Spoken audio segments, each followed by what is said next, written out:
Hi guys, good morning. Magama ko og spaghetti karon guys. So, ito guys, ito yung mga fresh tomato na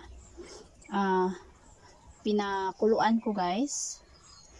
Gina-blanch ko siya kasi ito yung gusto ko sa spaghetti guys, na fresh nga tomato or kamatis ang aking gagamitin. So ngayon, pagkatapos ko siya pinakuluan, binabad ko ng malamig na tubig dahil hindi ko mabalatan yung super init.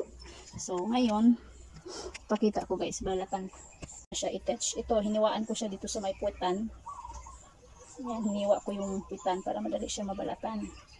Diba? Ewan ko guys, gustong gusto ko yung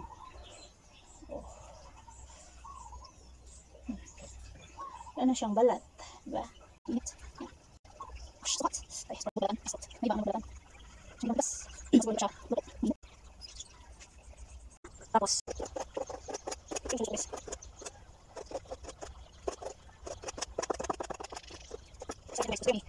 mag-slice ako ng lamas guys, or spices like onion and garlic. Pinutulan ko yung mga ulo guys ng bawang para madali balatan, tapos pukpukin ko ng ganyan, kaya ayan, ang bilis ng pagbalat. Kasi kung paisa-isahin mong balatan guys, ewan ko na lang, ay naku, nagtinakbuhay na. Pag napukpok kasi guys, madali mo lang siya mabalatan. So yung paisa-isa mong balatan na hindi mo pinutulan ng ulo, ang tagal.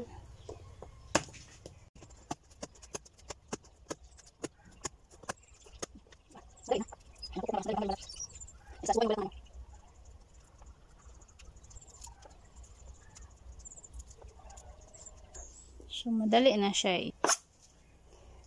Ganyan na lang. Diba?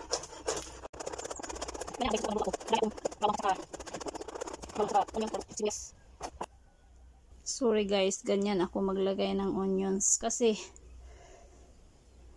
may napansin ako sa iba guys, 3 pirasong bawang, 1 pirasong onion na maliit, pero doon naman ako sa mga spices madami. Let's go, magluto na ta guys. Magsuti na ta guys, or magisa. Lagyan ko siya ng mantika. Mainit na guys. Ilagay natin yung onion. Bakit onions yung inuna ko guys? Kasi para sa akin madali masunog yung garlic as my observation. That's why. So medyo na luto na ng konti yung onion, kaya lagay ko yung bawang.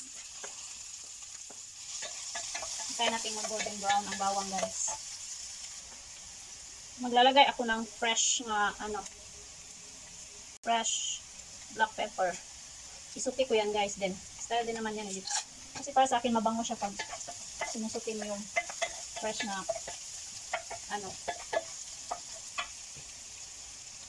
pepper. Then maglagay din ako ng white pepper.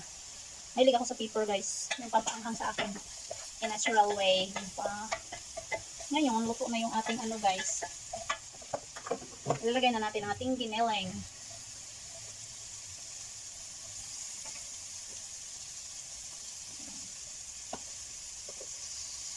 Dami kong giniling guys, no?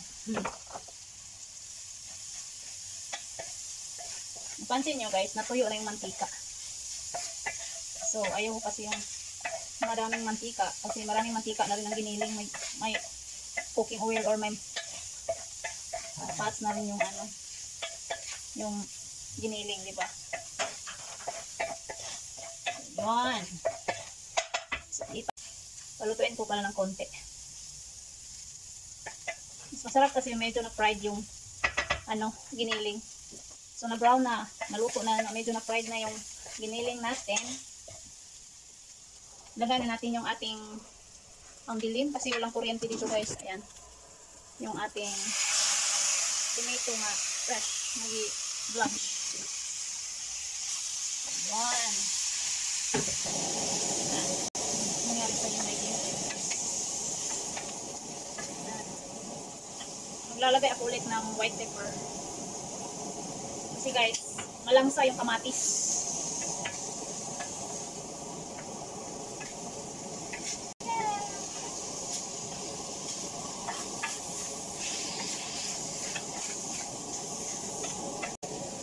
Tapos, maglagay ako ng